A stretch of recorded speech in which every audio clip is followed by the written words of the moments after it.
जय श्री कृष्णा। दोस्तों हिंदू धर्म में पितृपक्ष का महत्व बहुत अधिक होता है। ऐसा माना जाता है कि पितृपक्ष के दौरान हमारे मृत पूर्वज पितृलोक से हमसे मिलने आते हैं और अपने पूर्वजों के बीच आकर अन्न और जल ग्रहण करते हैं।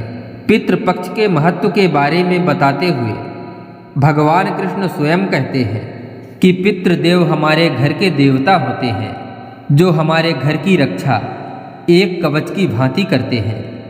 ऐसे में जिन घरों में स्वयं पितृदेव खुश रहते हैं उस घर पर कभी कोई संकट नहीं आता।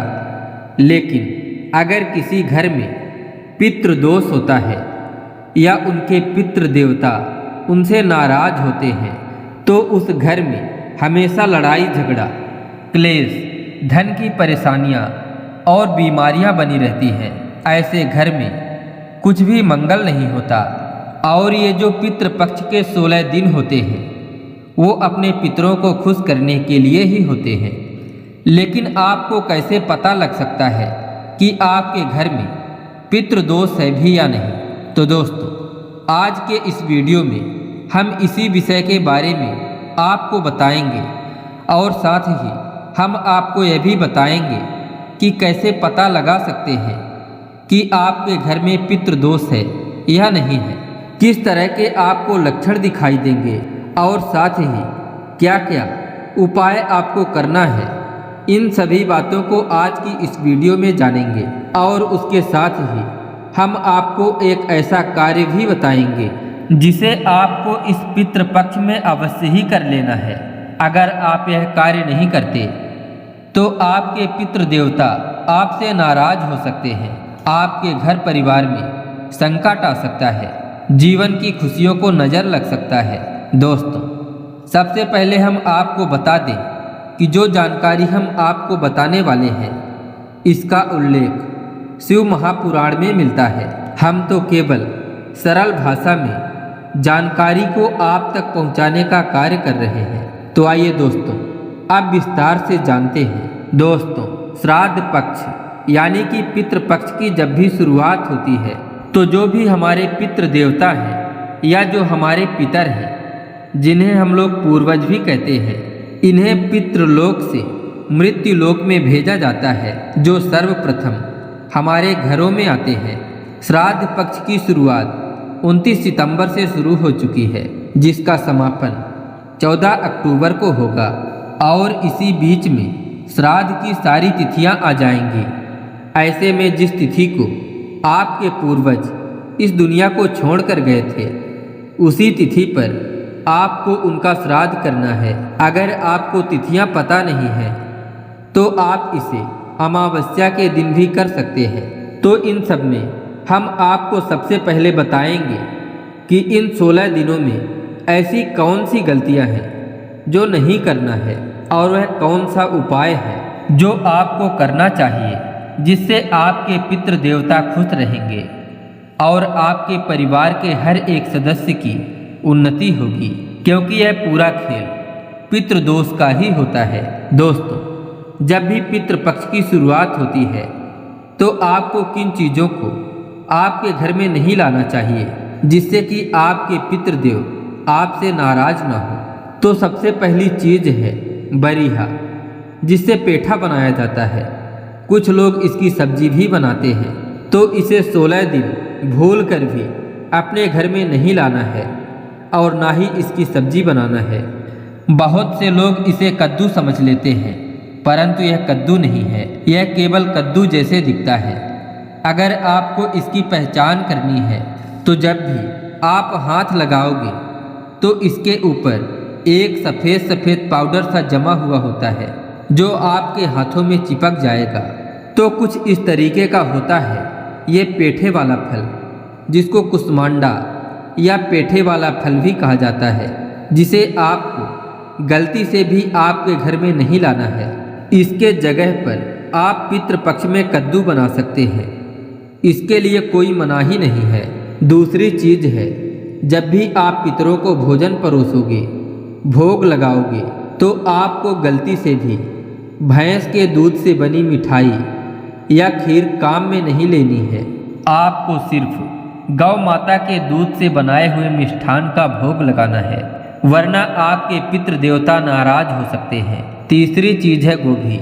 हम लोग जिसे फूल गोभी कहते हैं, इसे आप घर पर खा सकते हैं, लेकिन जो पत्ता गोभी है, इसकी सब्जी को भी पितृपक्ष के समय हम लोग घर में नहीं बनाते हैं।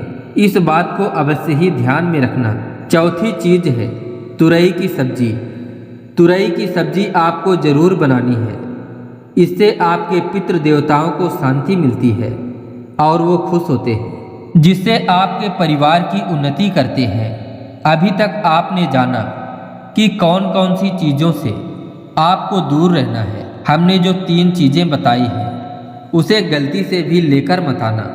अब आइए जानते हैं कि घर में पितृदोष होने पर कैसे लक्षण दिखाई देते हैं। जब भी किसी घर में पितृदोष होता है तब घर में बीमारियों का डेरा होता है।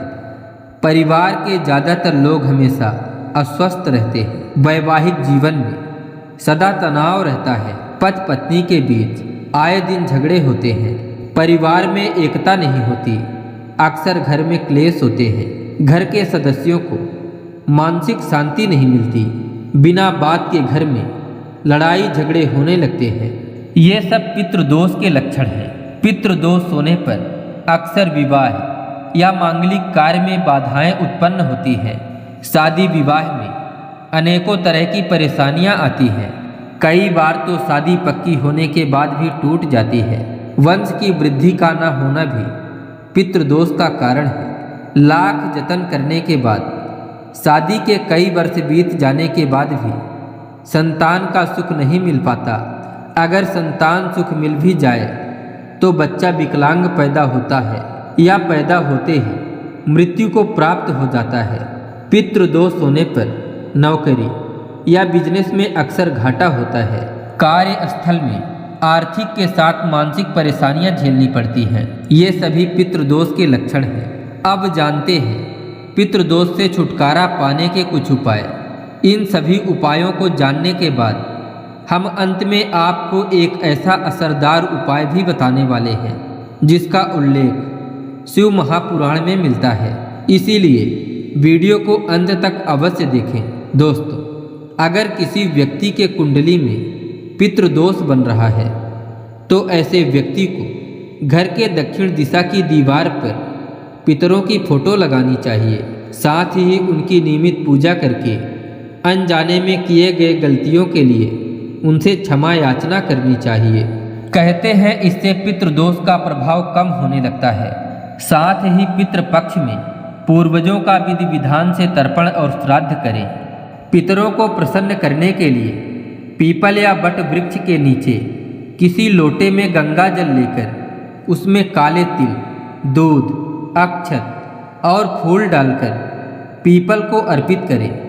कहा जाता है ऐसा करने से पितरों को शांति मिलती है, जिससे वो आपको शुभ आशीर्वाद देते हैं।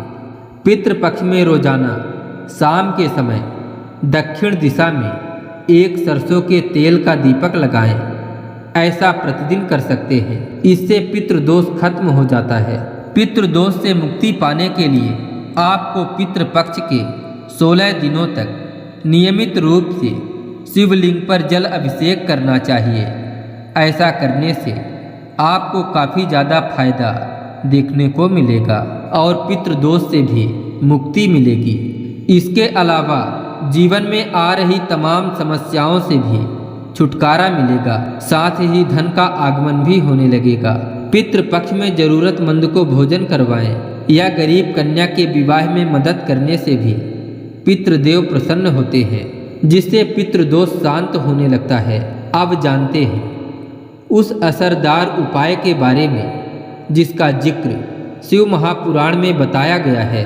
पितृपक्ष के दौरान सबसे पहले आपको एक कटोरी में चावल, बेलपत्र और दुर्वा बांधकर पानी के घड़े के पास रख देना है।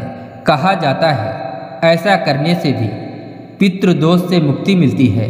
केवल इतना ही नहीं, पितृदेव भी अपने लोगों को खुश रखते हैं और उनके जीवन के सभी समस्याओं को दूर करने में मदद भी करते हैं। दोस्तों, अब आप सोच रहे होंगे कि चावल के कटोरी को रखने के बाद उसका बाद में क्या करना है। तो आपके जानकारी के लिए बता दें कि कटोरी में बंधा हुआ दूर्वा और बेलपत्र 2-3 दिन बाद शिव जी के शिवलिंग पर अर्पित कर दें और चावल को अपने घर में छिड़क दें, तभी आपको इस उपाय का पूरा फल मिलेगा। तो दोस्तों, ये थे पितृदोष से मुक्ति पाने के कुछ उपाय। आशा करते हैं यह जानकारी आपको अच्छी लगी होगी। अगर वीडियो अच्छी लगी हो तो वीडियो को लाइक करें, चैनल को सब्सक्राइब करें और जाते जाते कमेंट बॉक्स में लिखें जय श्री कृष्णा, राधे राधे।